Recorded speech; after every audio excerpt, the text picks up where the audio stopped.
बिस्मिल्लाहिर्रहमानिर्रहीम। मैं हूं सैयद शहरियार अली नकवी और आप लोग देख रहे हैं नकवी रिपोर्ट्स। यार ये जो फैसल वापडा बनने के चक्कर में फंस गए हैं। देखें, इख्तिलाफात नहीं, सबसे बहुत प्यार करता हूं सबके, लेकिन इज़्ज़त एहतराम सबके मेरे ऊपर वाजिब है। और बड़े हैं और सियासतदान हैं।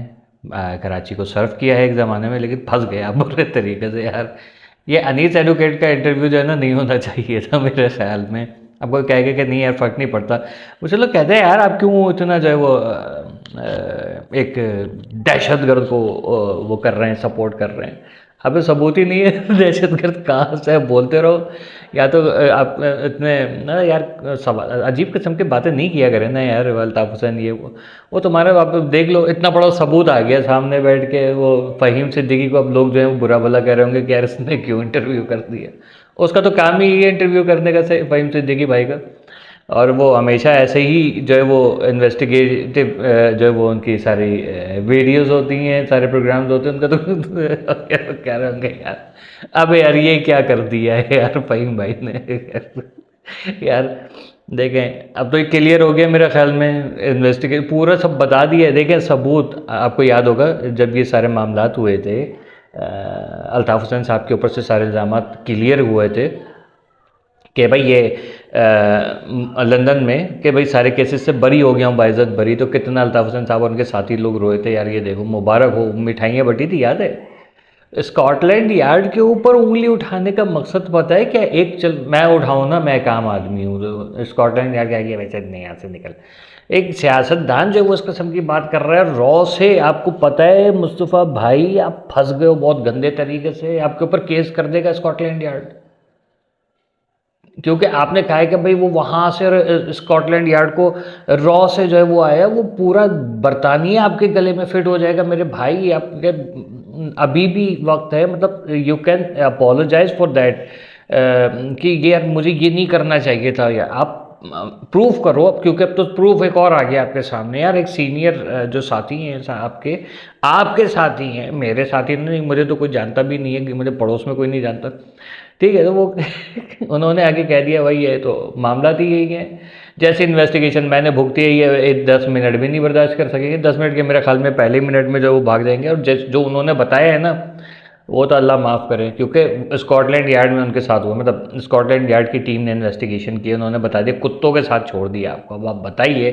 कि क्या हाल हुआ होगा। जर्मन शेफर्ड, वैसे भी कुत्ता कोई भी हो, गली मोहल्ले का हो, ये जर्मन शेफर्ड हो या बुल टेरियर हो या वॉट एवर, तो हवा मतलब टायर पंक्चर हो जाता है, समझ जाए मैं गुड मैनर्स जो मैं बात करूँ, तो टायर पंक्चर हो जाता है, हवा निकल जाती है। अब आप बताइए क्या भाई। उन्होंने वो भी बता दिया कि उनकी डायरी में क्या लिखा था। हो सकता है इन फ्यूचर वो प्रूव भी कर दें, या हो सकता है वो डायरी अल्ताफ़ हुसैन साहब के पास हो। अब आप कहेंगे कि नहीं ये दूसरी डायरी थी और उनकी राइटिंग, हैंड राइटिंग कॉपी करके।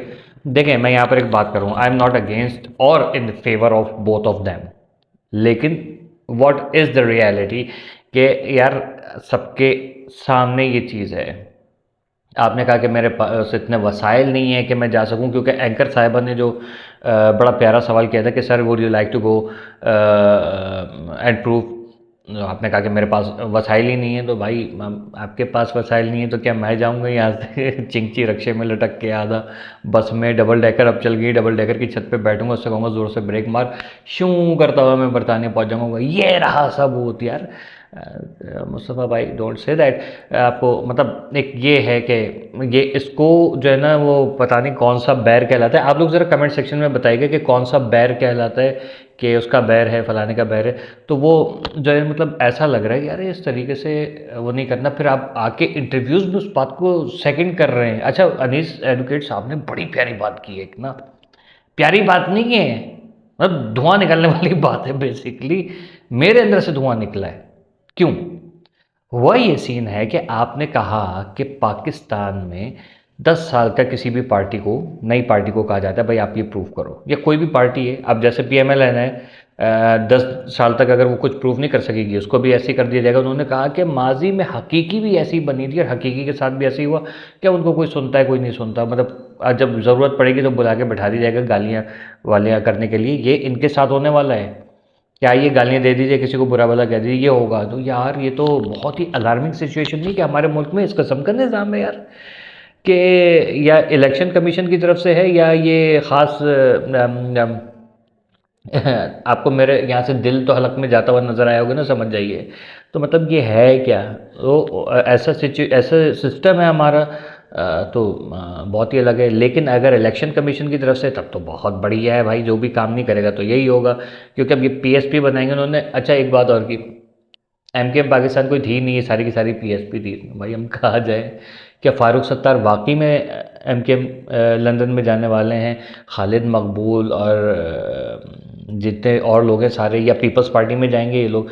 क्योंकि पीटीआई में तो कोई जाने वाला नहीं मेरा ख्याल में। अल्ताफ वो इमरान खान खुद भी कहेगा बे भाई मुझे इस घटिया पार्टी में नहीं रुकना। तो क्योंकि अब अनीस एडवोकेट साहब, रज़ा हारून साहब, ये पीपल्स पार्टी में, काफ़ी सारे पीपल्स पार्टी में चले गए हैं।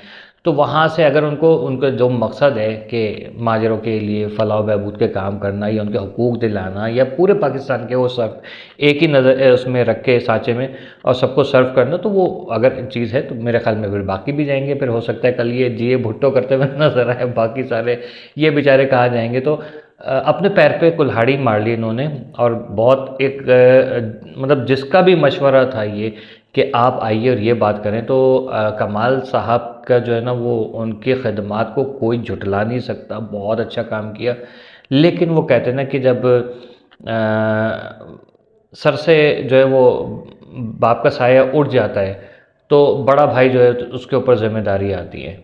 इस मुल्क के जो है ना सबसे बड़ी जो क्या कहते हैं कि कमबख्ती उसी वक्त आ गई थी जब कायद आज़म मोहम्मद अली जिन्ना रहमतुल्लाह अलैह को जहर दे के शहीद किया गया था और उनको ज़ियारत में भेजा गया था। फिर उनकी एम्बुलेंस का जो हाल किया था, फिर मोहतरमा फ़ातिमा जिन्ना रहमतुल्लाह अलैह साहिबा को जिस तरीके से शहीद किया गया था, फिर लियाकत अली ख़ान साहब को जिस तरीके से शहीद किया गया था। अब इस पर भी काफ़ी लोगों को चुल उठेगी कि ये दोनों कहाँ से शहीद थे, तारीख पढ़ लीजिएगा।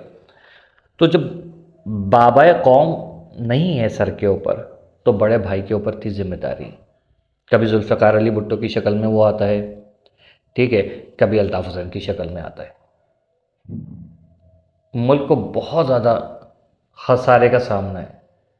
क्या इस वक्त ये मुल्क इन सब चवलियों के मतलब इनको बर्दाश्त कर सकता है? हमारे बैरूनी दुश्मन इस वक्त हमारे ऊपर हंस रहे हैं।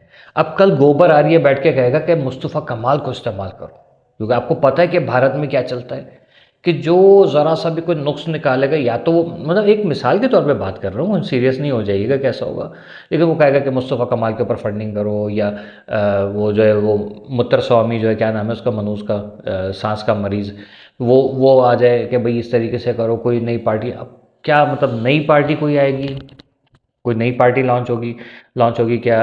तहरीक इस्तेकाम पाकिस्तान को लॉन्च किया जाएगा, या फिर अल्ताफ़ हुसैन साहब को कहा जाएगा कि सर अब आगे के 10 साल आपके हैं और आप प्रूव करें? वो तो प्रूव कर देगा पहले महीने के अंदर।